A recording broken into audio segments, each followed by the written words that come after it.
Alors, qu'est-ce que tu as eu pour Noël? J'ai eu un téléphone portable. Mais c'est merveilleux ça! Ouais, c'est trop bien, c'est un Samsung Galaxy.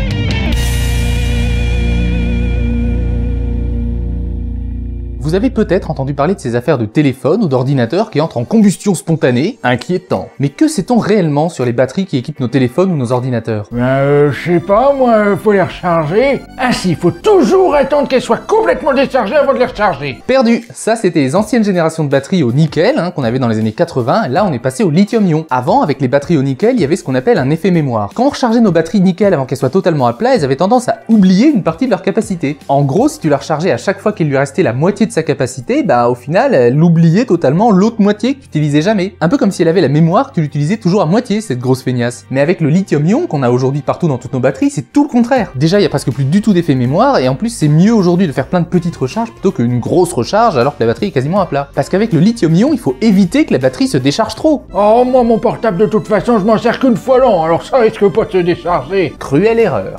Il faut savoir qu'une batterie se décharge toute seule comme ça à mesure que le temps passe. C'est le phénomène d'autodécharge. Mais rassurez-vous, on est sur une autodécharge de 10% par an. Donc si on prend une batterie et qu'on la met dans un tiroir et qu'on attend 5 ans, en fait elle aurait perdu théoriquement que la moitié de sa charge. Par contre, si on la laisse se décharger un peu trop, elle se réveillera plus jamais.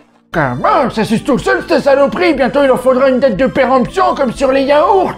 C'est pas un phénomène marketing, c'est un phénomène physique. Si tu décharges et que tu recharges complètement une batterie, ça fait un cycle. Et des cycles comme ça, une batterie lithium-ion peut en faire au mieux 1 millier environ avant de perdre significativement en autonomie. Ça correspond à peu près à si tu laissais ton téléphone se décharger totalement et que tu le rechargeais totalement tous les jours pendant 3 ans. Mais d'après des études récentes, il semblerait que ce soit plutôt le temps qui use la batterie plutôt que le fait de s'en servir dans une utilisation normale. Traduction, l'utilisation normale qu'on en ferait les userait moins a priori que leur vieillissement naturel. Pour en prendre soin, il y a plusieurs règles à suivre. Déjà, éviter de la choquer. Ouais, bizarrement, si tu shootes dedans, elle marche moins bien après. Évitez également de la laisser se décharger trop à fond. En gros, faut la recharger avant qu'elle descende en dessous des 20% restants. Et bien sûr, évitez un maximum de les exposer à la chaleur. Les batteries lithium-ion sont assez sensibles à la chaleur, c'est même un danger mortel chez elles. Ah, moi je me lève toutes les nuits à 2h du mat pour débrancher le chargeur. Parce qu'il faut jamais laisser brancher une batterie chargée, sinon elle pète. Ouais, ça c'est le gros mythe débile, non. Enfin, c'est pas aussi simple. On peut tout à fait laisser brancher une batterie qui a fini de charger, ça risque pas particulièrement d'exploser à moins d'un défaut de fabrication assez sérieux, et c'est très rare. Par contre, laisser brancher un chargeur comme ça consomme de l'électricité pour rien, puis ça peut faire chauffer certains modèles, donc c'est toujours mieux d'éviter. Mais alors c'est quand qu'elle pète?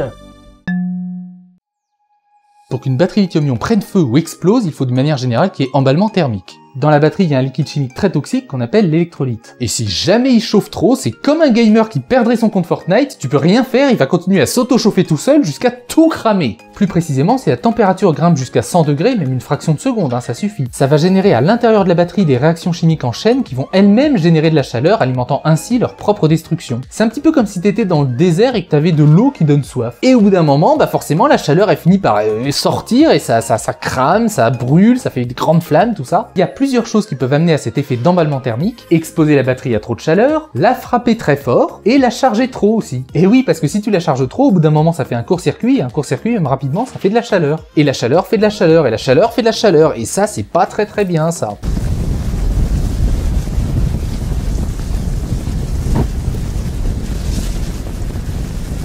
C'est pourquoi on a inventé le BMS. Béton matériel service. Ça veut dire système de gestion de batterie. C'est un petit circuit électronique qui est dans la batterie et qui évite en fait qu'elle se charge trop une fois qu'elle atteint sa pleine capacité. Pareil, ça bloque aussi la batterie quand elle commence à être trop déchargée pour éviter qu'elle se décharge trop et qu'elle devienne inutilisable. Ah ouais, donc je peux la laisser brancher toute la nuit, on s'en fout quoi. Ça dépend, si le BMS fonctionne bien, oui, si le BMS fonctionne mal... Maintenant, le taux de panne, c'est moins d'1 sur 10 000, mais je vous l'accorde, ça peut arriver. Chaque année, on dénombre des dizaines, voire des centaines de milliers de retours de produits pour ce genre de problème. Ça veut pas dire qu'elles risquent toutes d'exploser, ça veut dire qu'à un moment donné, il y a eu un problème dans la production. La plupart du temps, c'est deux types de problèmes, c'est soit parce que les composants à l'intérieur sont pas très purs, et il faut de la pureté pour que ce soit fiable, sinon ça a tendance à faire des fuites, et puis emballement thermique, je vous fais pas le dessin. Et pour éviter ces petits problèmes mineurs, il y a des normes. Après, c'est sûr que si vous achetez un produit sur un site chinois obscur à un prix douteux, vous attendez pas non plus à ce qu'il respecte les normes. Ainsi, même si la batterie achetée 5 € dans les premiers jours, elle fonctionne aussi bien qu'une batterie à 30 €, ça peut devenir assez problématique pour le pauvre petit téléphone dans lequel vous avez décidé de mettre la batterie. Surtout quand elle commencera à se transformer en incinérateur.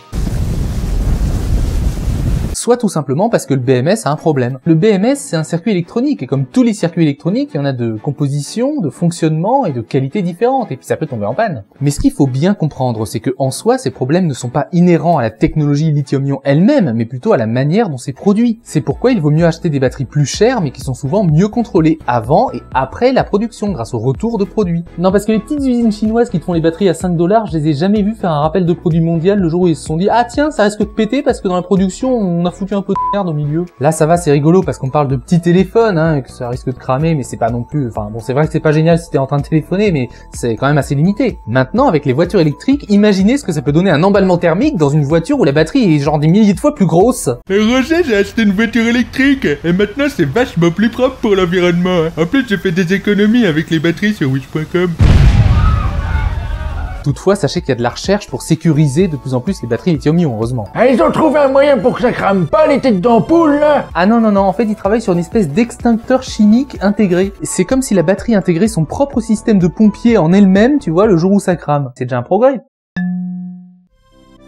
Bon, c'est bien mon gamin, tu nous as bien fait peur comme à l'époque, mais enfin là quand même, on se demande s'il n'y a pas une autre solution. En effet, il va bien falloir commencer à penser à de sérieuses alternatives au lithium. Pas seulement à cause des risques, mais surtout à cause de l'impact environnemental. Le lithium, c'est un matériau rare, très rare, on en trouve surtout en Amérique latine. Et l'extraction peut être très polluante pour l'environnement. Donc il arrive qu'il y ait des fuites, des écoulements toxiques, des choses comme ça, qui polluent l'eau et détruisent toute vie animale autour des sites d'extraction. Pour longtemps, hein. Mais remplacer le lithium-ion, pas facile. Déjà parce que beaucoup d'entreprises ont énormément investi et misé sur cette technologie. Et ensuite parce que c'est actuellement le meilleur rapport poids, taille, capacité, prix. C'est petit, c'est léger, ça contient beaucoup d'énergie et c'est pas très cher. Comment tu veux battre ça, toi? Il y a bien les batteries lithium-ion polymères qui sont plus légères et qu'on retrouve notamment dans les drones, par exemple. Mais elles sont plus chères et elles sont plus grosses. Puis elles contiennent toujours du lithium. Et il y a beaucoup de dérivés du lithium-ion prometteurs comme ça, mais le problème c'est que si tu cherches à enlever le lithium, là déjà tout de suite ça devient un peu plus compliqué. Et pourquoi qu'on pourrait pas prendre nos bonnes vieilles batteries au plomb, là? Ça a toujours très bien marché dans ma vie, Renaud. On va éviter parce que la densité énergétique de ces batteries au plomb est pourrie. Concrètement, si on partait sur cette technologie-là, l'iPhone il pèserait un bon kilo et il se rechargerait en plusieurs heures.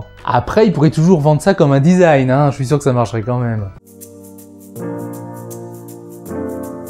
Mais dans les vraies alternatives sans rien du tout de lithium, pour l'instant, voilà ce qu'on a. Alors, il y a la pile alcaline, c'est vachement bien, et... Non, je déconne. Et votre Noël devient parfait grâce à Duracell. On parle aussi des batteries au graphène qui pourraient doubler la durée de vie des batteries, en plus de faire des recharges en quelques secondes. Et c'est bien parce que le graphène c'est complexe à produire, mais c'est pas un matériau rare comme le lithium. Mais ça coûte méga ultra trop cher à produire pour l'instant. Genre 100 000 $ la batterie de voiture.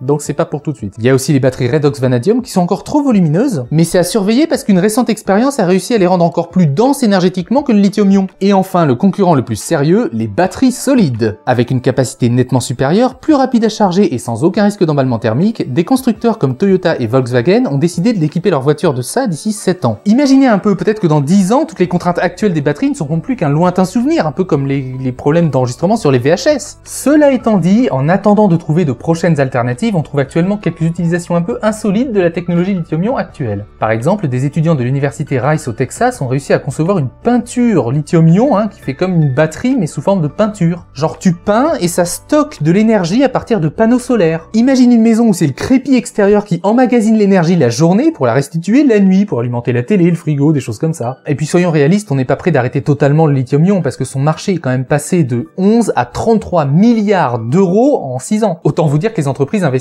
à fond dans ce marché qui rapporte.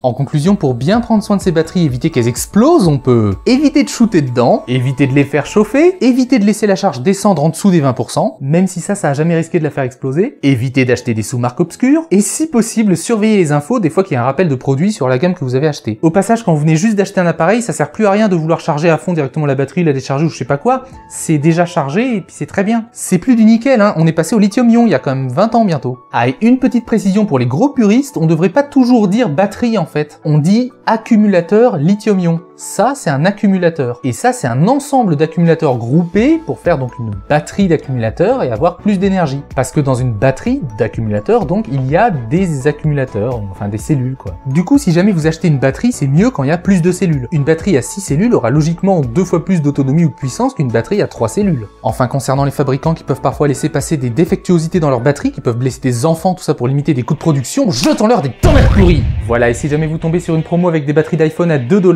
bah méfiez-vous quand même, vous savez pourquoi.